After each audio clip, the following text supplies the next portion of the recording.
I've been solving with ZZ for like 2 and a bit years now. It's been a while.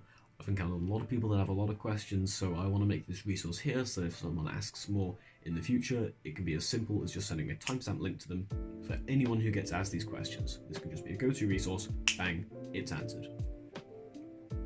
This is kind of similar to the blind FAQ thread that I saw on the speed solving forums, which is just this huge encyclopedia of questions and answers about blind solving.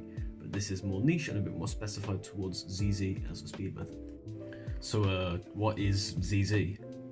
Alright, so ZZ is a speed solving method used for 3x3 and one-handed.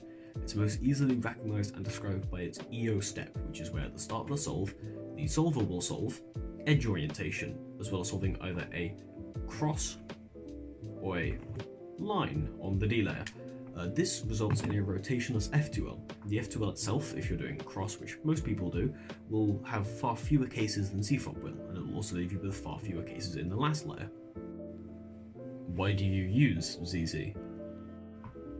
Well, there's plenty of reasons to use ZZ. It's honestly viable as a speed method, and it's also very fun. Some people find it easier to be faster with ZZ than with CFOP or Roux, and personally I enjoy the F2L a lot more. It was a key driving force for me to switch away from CFOP. You could also use it in order to use one of its quirky variants because you think they're cool, but we'll touch on that later. Isn't ZZ like bad and slow because it's got awful look ahead, and it's got overturning, and there's way too many algs, and it's got a useless step? Okay, a lot of these arguments were formatted and presented through videos made by Jada McNeil, Kian Manser, and Dylan Wang. That's JPO, by the way. I plan to eventually make a longer video picking these arguments apart and seeing what they're about, but for now I'll just give a brief explanation. The useless step at the start is often an argument for people who think that EO is a separate step in the method. It's not. The many algs argument assumes that we're using full ZBLL. ZZ can reach pretty respectable heights without ZBLL. It's been proven to be able to be sub 7 with just the 28 OCLL and PLL algs. And even if we do use ZBLL to push it further than sub 7, well, most CFOP solvers at this level are using things like OLLCP subsets and ZBLL subsets. So to disregard ZZ for using just one of those, alg mother sets is hypocritical. And the ideas of lookahead and overturning are completely solved by using EOCross. EOLine was the old approach to the ZZ method, as in 2006, EOCross was just assumed to be too difficult. Though since approximately 2018, EOCross has been the standard ZZ approach. It's about the same difficulty as CFOP Cross Plus 1, and eliminates almost all blind spots as well as providing fantastic ergonomics. You don't need to overturn or rotate, and you rarely regrip. Okay, but like, if EO is like 6 moves and Cross is like 6, then EOCross has to be like a dozen moves, right? Top ZZ solvers can solve the EOCross in 8 or 9 moves on average, and an 8 move average is definitely possible, it's just a matter of being skilled enough. This is solvers that are X2Y neutral, by the way, which is the standard neutrality for ZZ, and it consists of being able to apply any amount of X2 or Y rotations to whatever axis you want to solve on and still being able to solve there comfortably. Basically, it means, for most people, they can do white or yellow cross and any colour on the front.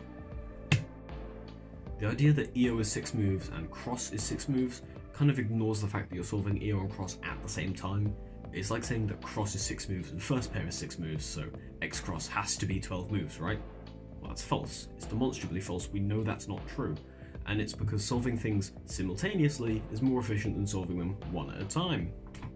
Okay, but isn't inspecting EO like really hard? It's a mere matter of practice, and well-practiced ZZ solvers can recognize edge orientation on one axis in 1 or 2 seconds. Then if you just Y-rotate and do it on the other axis, that's another 1 or 2 seconds. Okay, but isn't inspecting EO cross like really hard? Okay, so if you have edge orientation recognized in 1 to 2 seconds, or maybe 3 to 5 for X2Y neutral, you have between 14 and 10 seconds to plan an EO solution that influences the cross edges in the best way possible. That's quite achievable. In fact, of my 2 most recent uploaded averages, one features EO cross inspected in, on average, 6.1 seconds, including an EO X cross, and the other in 7.2. Although a small part of this is that I'm not using my inspection as well as I should be, I tend to just go with the first EOCross solution I see and just send it instead of trying to push for a better one. So I should be using more, but it's proof that EOCross can be planned that quickly. Okay, but isn't inspecting color neutral EOCross like impossible? Okay, there's a few approaches for color neutral ZZ that make it kind of possible. One is to just eyeball a cross color that looks the best at first glance and then be Y neutral on that cross, because good CFOP crosses tend to make good EO crosses. Eyeballing the cross should just take a few seconds, which will just add another little thing in front of the EO cross inspection. So you'll have eyeball cross, pick an EO axis, plan EO cross. Should be manageable. The other is the 3-axis approach. It takes advantage of the fact that Z rotations do not affect the EO case. So all you need to do is to be able to inspect EO on the green-blue front axis, orange-red front axis, and white-yellow. From there, applying Z rotations will allow you to inspect any EO cross on the cube. Out of these two ideas, the eyeballed cross approach is the more prevalent, so that seems to be the way it's going. Okay, where can I actually learn ZZ? Currently, the best available ZZ EO tutorial is Error's EO Guide, which is available on the ZMS Cubing channel. Sine also has an EO Cross inspection guide on the same channel, so you're set. How do I improve my EO Cross? There's few EO Cross improvement resources out there, but this is what we do have. We have a drill routine from Yoruba where you set a target move count beforehand, say 9 moves. Then you do X amount of scrambles on CS Timer where you just solve the EO Cross and then input by typing how many moves it took you. Then you go back through and reattempt any scramble which was 2 or more moves over your target. So in this case 11 moves or more, until you have a solution within the acceptable range. This forces you to look at different axes and try different ideas, and hopefully it'll start to click some pattern recognition in your head that will allow you to see these quickly going into the future. Papa Smurf has a near 40-minute video covering EO Cross concepts to help primarily with efficiency, but also ergonomics, color neutrality, and planning EO Cross +1. Error has also gone and made an entire EO step trainer for EO Cross or EOLine. You can train by number of bad edges, number of moves required to solve, or just randomly. This is a fantastic resource. What do all the variants do? Okay, this will be a very brief run through of all the main ideas. OP is standard OCLL PLL, VH, sometimes called CE, is COLL EPLL in last layer, A is just straight up ZBLL, B is placing 2 opposite edges in the last layer during last slot so that you have less ZBLLs, but the ZBLLs suck. C is orienting everything during last slot. D is permuting corners during last slot to give a reduced set of ZBLLs, but they don't suck. What's the F2L like in ZZ compared to in CFOP? Okay, there's a few things brought up with F2L, like Lookahead, Ergonomics, pair influencing, Multi-Pseudoslotting, and other tricks, so let's take these one at a time. Of course, this all has to be compared to CFOP F2L because it's the only large speed method that has a comparable step. Lookahead is an interesting case. On the surface, it seems to be much easier. You have edges oriented, so it's easier and quicker to identify and deduce edges from maybe just one sticker. You only need to know 3 cube properties per pair instead of 4. You see, CFOP requires that you know corner permutation, corner orientation, edge permutation, and edge orientation. Obviously with ZZ, you know the edge orientation for every single edge. They're all good edges. The mental load is a lot lower. But then you start thinking about seeing on the B face. You see, CFOP, you can use Y rotations, so you might see pieces that are on the L or the R face before you rotate and put them in the back, so you know where they are. This can be a bit tougher for ZZ. You gotta rotate, and you don't really want to go and peek B, doing these X rotations. So, what do? Well, given that EO is solved, you can usually deduce enough pieces in the B layer to stop this from being an issue. It's the one catch in ZZ's Lookahead. It's otherwise easier and simpler in every regard, but you need to be able to either deduce what's in the B layer or track what has gone into the B layer. One extra note I'd like to add is that if you solve the back left slot first, you effectively remove every single blind spot from the cube. They're all gone. This quirk of the Lookahead slightly impacts your pair selection. You might want to prioritize solving back left so you can remove the blind spot and just spam through the solve. The ergonomics with EOCross are very good, as long as you have no issues with switching between R and L turning every now and then. Each individual pair won't tend to switch between R and L, unless you choose to build the pair in whichever layer you're previously using and then just do the last 3 move insert in the opposite layer. Like if I'm already doing RU turns but the pair's on the left, I might use RU to pair it up and then just insert it with LUL. For the most part, however, each individual pair will either be RU, LU, RUD, or LUD, and will both start and end in home grip. These are good qualities, and multiple consecutive pairs can be done gripless since you never rotate either. Gripless full F2L isn't uncommon depending on how you finger trick certain cases. The only concerns you might have is that pairs require L moves.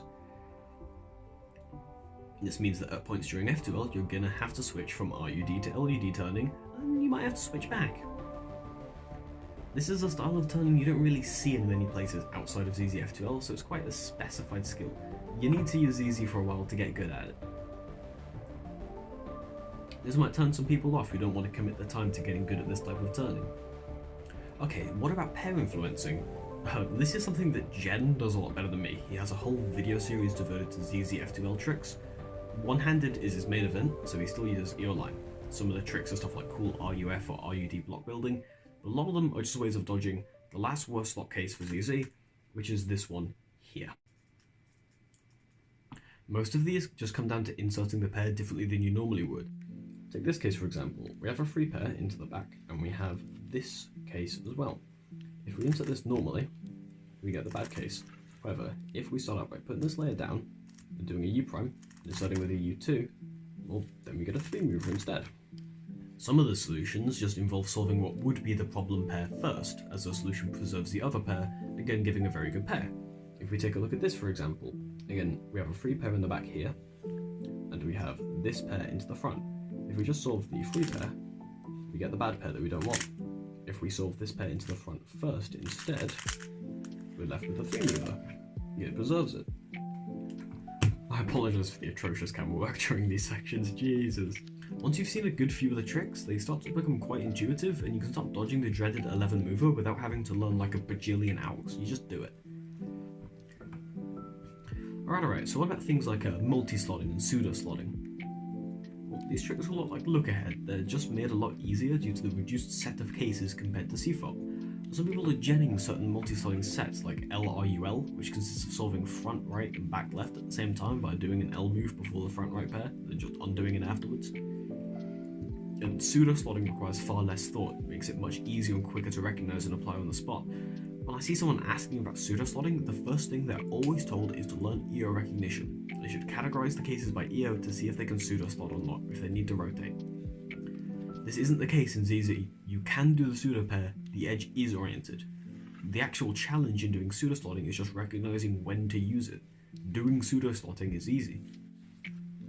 This brings me over to some other advanced tricks, some more miscellaneous things, the first of which is keyhole, which is like baby pseudo slotting, so all the same things apply there. Additionally, you can use keyhole more often because every F2L case in CFOP which has the edge flipped in slot is going to be an edge solved in slot case for ZZ, so you can keyhole it. That's good. Keyhole's good. It's fast. Secondly is open slotting, which is like a little hangover from the EOLine days. It's basically solving one pair and leaving the pair and the cross edge offset by a move in their layer, so you can insert the next pair more efficiently. It could also help with Lookahead if you say solve front left, and that should be front left for you guys, but then leave the square that you've just made here in back left instead. Well, you can now see in front left. The insert here might become a few moves more efficient. I think you might have actually missed that because of my atrocious camera work, but it means that this insert here could become more efficient. Of course, the ergonomics for this might be a little worse than standard EOCross, so it's debatable whether or not this is worth doing. What's the best way to recognize ZBLL cases? Right, the current standard, systematic recognition for ZBLL is Bohm-Harris, or BH for short.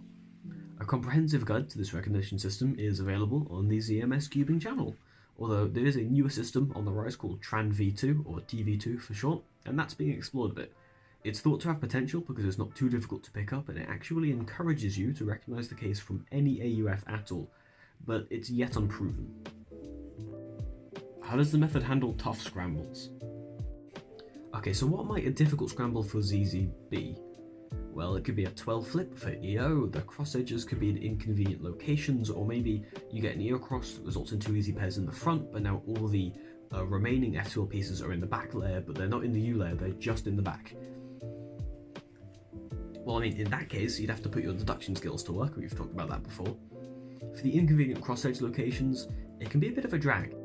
You'll probably use more turns, which will probably take more time, and transitioning into F2L might be harder. My take on this, and the way that I've always taken it on myself when I've found a difficult EOCross, is that At the end of the day, the worst EOCross case you might reasonably encounter is going to be solved in 9 moves by computers. Get good. It's a very difficult step, but the skill ceiling is always going to be a bit higher, and if the EOCross in front of me is difficult, I want to rise to the challenge. Yeah, if you're unable to think your way through difficult, cross-edge locations, it can add a few moves onto the solution, which is unfortunate. For 12 flip EO, well, it's very difficult to find a case that has 12 bad edges on both axes. I mentioned previously in the video, X2Y neutrality is the standard for ZZ solving, so in the vast majority of cases, if you see a 12 flip, you can just do a Y rotation, and now you won't have a 12 flip, you'll have a better case. Hell, I do hundreds of ZZ solves every single day, and I cannot remember the last time I had a 12 flip on both axes. I can't remember the last time I did a 12 flip. I probably did some back when I didn't use Y neutrality. Okay, I kind of still don't use Y neutrality. The point is, it's incredibly rare that you should take a 12 flip. That said, you can orient 12 edges in about 7 moves, and you literally have all the freedom in the world to influence where the cross edges end up. And if the solve still sucks, it doesn't count in the average, don't worry. Okay, what about doing like partial ZZ, like partial EO, so not the last layer edges, with OLLCP? Okay, there's a few things to pick apart in here, partial ZZ, where you don't orient the U layer edges, is called ZZ top. So we have to talk about ZZ top in general, we have to talk about OLLCP, we have to talk about out count. First off, ZZ top has a couple drags to it. You don't get the potential for a consistent one look last layer, which is a nice sell for the highest level ZZ. You invest time in a partial EOCross versus just a standard cross, and you only get some of it paid back in F2L. You might not be able to claim back as much time in the last layer as you could with a full EOCross. And my main issue with it is that I honestly don't think a partial EOCross is easier to inspect. I sometimes find it harder to plan than a standard EOCross. You need to think of ZZ as being like a gambit. You forfeit time at the start of the solve, and it's supposed to be repaid to you during F2L and last layer. I think with ZZ top, the time that you put into the partial EOCross does not get repaid during F2L and last layer. And I also think the idea that it's a much easier ZZ is just completely wrong. For OLLCP, I honestly don't know how good it is. It's never concerned me. I see a lot of talk about it at higher levels, so I presume it's pretty solid. For me to start to be convinced of the idea, ZZ top with OLLCP, OLLCP would need to be quite a bit better than COLL on average, and if it is, we can talk about it. Though I do worry about the alg count. OLLCP is about 350 if memory serves, and if you want to use it in conjunction with ZBLL, you're looking at about 800 odd algorithms. You'd probably have to completely forego ZBLL just to pursue OLLCP, and I don't know if OLLCP EPLL is a better last layer approach than just ZBLL. It's 2 looks versus 1 at the end of the day. Is OLLCP really that much better than ZBLL that you can crack in another look and an EPLL afterwards? And you want to think, having a rotational solve with some misoriented U-layer edges can potentially mess up Lookahead. I don't have to worry about mistaking a U-layer edge for an E-slice edge at all. Like, I'm never building F12 pairs with U-layer edges by accident. Sometimes I do that when I go back to CFOP, because I'll see an edge in the U-layer with orange on top, and I'll be like, that's the one that's missing from the orange face. Nope, that has white on the other side, I'm just not used to those edges being misoriented. So this approach is quite questionable, to say the least. So the method's about as old as Roux, and yet Roux's a lot more well known and a lot more used. Why is this? Do people just not hear about ZZ? Are there barriers to entry? Is EO just really difficult? Okay, I'll try and keep it brief, so I'll answer these out of order. I don't think EO is honestly that difficult, although that is quite a biased take. It took me a while to learn, and multiple attempts actually. I tried to learn it and failed a few times. But nowadays I don't think EO is any more difficult than block building. I think it's like any concept in cubing. It's different for different people. Some people it really sticks. I've taught a beginner EO in about 5 to 10 minutes, and for some people it's really difficult. I struggled with it. I don't think it's inherently harder than any other concept in cubing. I think people just wait too long to learn it, so their idea of cubing is too cemented before they start learning it. I think the main barriers to entry are discovering the method is probably going to happen late into you learning about cubing and getting into it because of how niche it is. So you're not really going to be, your mind's going to be a bit more set in your ways, either in CFOP or Roux. It could be harder to switch, as well as there's a strong negative stigma around the method, which is going to drive people away from wanting to try it in the first place. And as for Roux picking up far more users than ZZ, well, Roux has had a much better competitive history and arguably content creation history than ZZ. I mean, it's had a pretty much a fabled start. The competitive history of Roux versus ZZ, I'll start with Roux, I'll try and keep it as brief as I can this whole time. Mr. Roux himself was pretty good with the method for his time. Kajava was sort of a personality on speed solving forums who was pretty fast for the time, who also used Roux. Alexander Lau did 10,000 solves in 1 August to prove the method was good, switched to it and got multiple European record averages with the method. Then you have, of course, Kion Manso, who comes in, puts up respectable 2-handed results, and gets the 1-handed world record average. After that, you have Sean Patrick Villanueva getting 2nd place at Worlds 2019, and nowadays you have people like Farmy who are just tearing it up unofficially in 1-handed, and who even got Asian record for OH average on his first competition back from a multiple-year hiatus. Roux has had a fantastic run, and has time and time again proven itself to be a top method. Alright, well, what about ZZ's competitive history? Well, let's look at it. In 2012, for 1-handed, Phil Yu got NAR average, which was 2nd in the world. In 2014, Neil Morales got NAR single for 1-handed, which was 2nd in the world. Where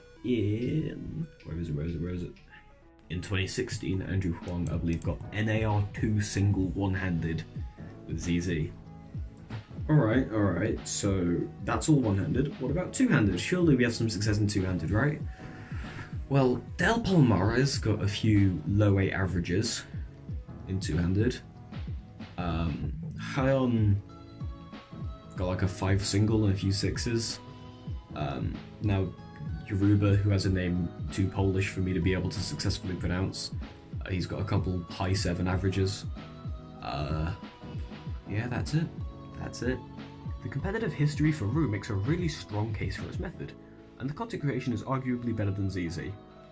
Sure, we had Phil Yu make some pretty good tutorials and put out some good resources at the start, like example solves and that, and we did have Colourful Pockets, who was quite popular, but he was more of a skit and comedy guy. He wasn't taken super seriously for competitive speed cubing. Contrary to that, the Roux guys got Kion Manso, who at the time was putting out some of, if not the best tutorials and advice and tips and critical takes on cubing. So while the representation for ZZ was this silly goofy guy who was putting up jokes for the kids, and also the Chris Tran seminar on ZZCT, which might have not done a particularly big favour to the method. Yeah, that one might have caused some damage. Basically, to recap, Roux has a more serious and rich competitive history, as well as a more serious online presence in content, which led more people to basically have this sort of mental click of, oh, okay, this is a serious method that's actually in contention. When is the best time to start with the method? You can start with ZZ whenever. There's no better or worse time, although I would advise you just getting it as soon as possible, because there's no point procrastinating in anything that you want to do. What are good milestones to have reached in order to feel comfortable learning ZZ? Well, if you want to be solving with ZZ, it's probably a good idea to be comfortable solving F2L pairs, because no ZZ tutorial really covers them that much, and if they do, it tends to be about block building. So I'd say if you're comfortable with CFOP F2L and you're not rotating ridiculously all over the place, then you should be comfortable learning ZZ. If I'm not going to learn all 400 algs for last layer, is it still worth learning ZZ? Yes, it's still worth it. I'm going to include this as its own question so it's a bit easier to find, but I did mention earlier in the video that ZZ has been proven to have sub 7 potential without any ZBLL. I mean, let's face it, most cubers don't reach sub 7, but we know that the method can, so for the vast majority of cubers, the method without ZBLL will still allow them to reach whatever potential they want to, whatever makes them content or whatever they want to reach before they quit. How am I supposed to do all that in 15 seconds of inspection?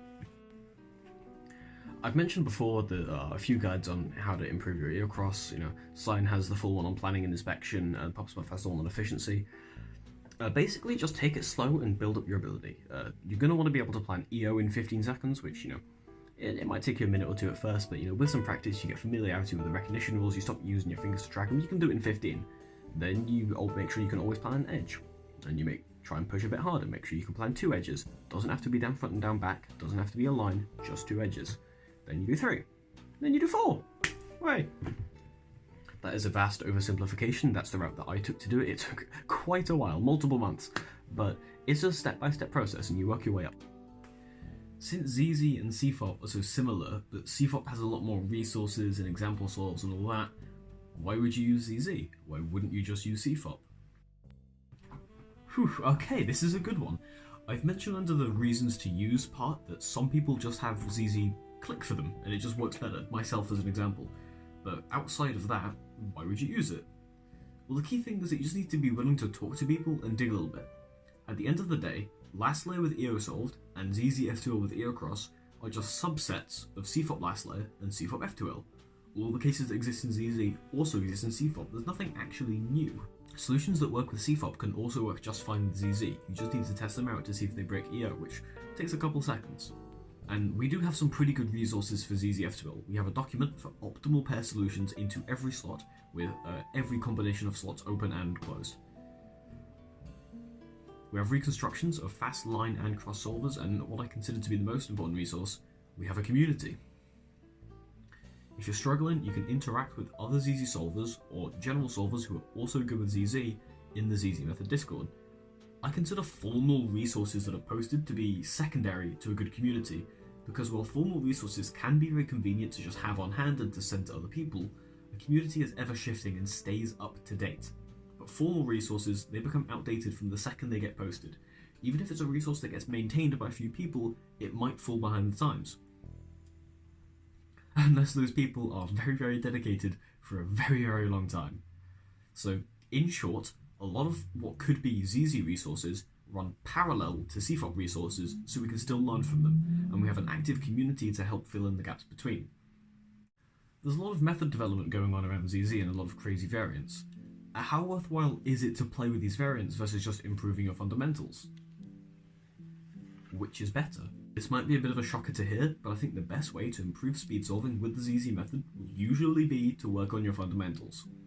Grinding stuff like EOCross, predicting first pair or transitioning into it or planning it, F2L coherency, TPS, these types of things, they're probably going to give you a much better base, and they'll usually be more efficient ways to drop time than learning another dozen OLS algs or learning last 5 edge permutation for the hell of it. Who would do that? I think that playing around with variants and tricks can have merit. It can be quite helpful, if not just to help you capitalize off of the best case scenarios. It's the same way you see people get told to use the easiest winter variation cases like the U2 insert or sexy insert. I think if you learn the easy, quick and simple tricks from as many categories as possible, you have a pretty solid base of tricks going in there and you shouldn't need to do too much more playing. The easiest winter variations, the easiest summer variations, the easiest and fastest CLS and BLE cases, easy CP control, 2-look TTL algs, maybe last 5 edge permutation is kind of nice. I think those things are worthwhile. But at the end of the day, the people who have pushed the ZZ method the most in recent years have been the ones who have kept it simple. It's a proven strategy and fundamentals are critically important. Lots of crazy hyper-niche ZZ tricks might make you a better ZZ solver, but better fundamentals make you a better solver, and that makes you a better ZZ solver in due time. I'm still skeptical about the method. Give me an elevator pitch. Okay, so for those who aren't quite familiar, an elevator pitch is basically just a very quick pitch, like 15 to 30 seconds. The idea is that if you were to get in a lift with someone and the doors close, you have the time between the lift going from where you are to where you need to be and the doors opening again to pitch the idea. So, super quick, super simple, just the key points pitch. This is what I have for ZZ. You put in more effort out of the solve for more success in the solve, either through learning algs, drilling things, or inspecting better. You front load about 3 moves into the first step and some brain power into the inspection, and in return you get really nice ergonomics, easier look ahead, more tricks that can help save moves, less total moves on average, and a proven possible solid 1-look last layer. You've been talking a lot about EOCross this whole video, but all the old videos I find talk about EOLine. What's the difference between them? Which is better? What do I use? Okay, right, EOLine, EOCross, definition, pros and cons, what are we looking at here? Right, so EOLine, you solve edge orientation as well as the down front and down back edges on the cube. EOCross, you solve edge orientation and all 4 of the D-layer edges on the cube. Alright, pros and cons for each. EOLine, it's easier to plan and it's less moves. Pretty simple. The F2L, because you have those 2 unsolved LR edges, you'll be doing block building. So that allows you to be more efficient in your solutions, so you can use less moves in the overall solve as well as just in the first step. Easier inspection, Less moves first step, less moves in F2L. What are the pros for EOCross? Less blind spots and better ergonomics. The problem with ZZ with EOLine is that you kind of have blind spots at like both the back areas of the cube, like down left, down back left, down right, down back right. They're all kind of rough. But as soon as you have EOCross, your only real blind spot on the cube is kind of the back left slot and a little bit the back right as well. Block building with EOLine, you'll be doing some weird like RU, LU stuff, and there's like a thing that goes on with CFOP F2L where for every R move you have an R prime. You have that with ZZ EOCross as well, because you have to restore the cross after everything. Every R move has an R prime, every L prime has an L, and vice versa. So you sort of start and stay in home grip for every pair. So there's much better ergonomics for EOCross, and of course less blind spots. So EOLine, you're using less moves, but it's harder to find the moves you're doing, and it's harder to do them. EOCross, you're doing more moves, but you can find them quicker and do them quicker. Which one wins? In two-handed, it's quite clearly EOCross. EOCross is the way to go for two-handed. In one-handed, it's a bit up in the air. Some people are starting to switch to EOCross even for the ergonomics in one-handed, despite EOLine being more efficient and move efficiency being kind of more of a thing in one-handed. People are much more concerned about that. Although, you know, EOLine still has a solid argument that it can make for one-handed solve. So for two-handed, you want to be using EOCross, and for one-handed, maybe play around with either one, see which one works the best for you. There is a third option, and even a fourth, which I'll talk about in my Christmas video about EO steps, but you know, that's this option is a compromise between them both. It's called EO Arrow. It's where you solve 3/4 of the D-layer edges, and you just leave one of them unsolved. It's a compromise between EOLine and EOCross, and like every good compromise, it brings in the drawbacks of both sides without really giving you too much of the benefits. It's slightly more move efficient sometimes with the part that's block building, but you lose the ergonomics you get from cross in like half of the F2L, so what's the point? That's it. That's the Q&A. I want to give a shout out to everybody who I asked for questions, who actually came through and gave me some. I put out a few things on speed solving forums on Reddit, especially to Human on speed solving forums, who got me talking about F2L. Klopushi and Basilio put out really good responses on Reddit with a lot of questions, a lot of meat on the questions, something I can really dive into. So thank you to everyone who gave me questions for this. If you had a question that you wanted to see here, but you didn't see the original post, you didn't get to ask it, it's not in here, cry about it. Hopefully, now, when I or anyone else gets asked a question about the ZZ method, we can just send a nice timestamped link to somewhere in this video. That's that. Alright, well, I think my job here is done. See you guys in the next one.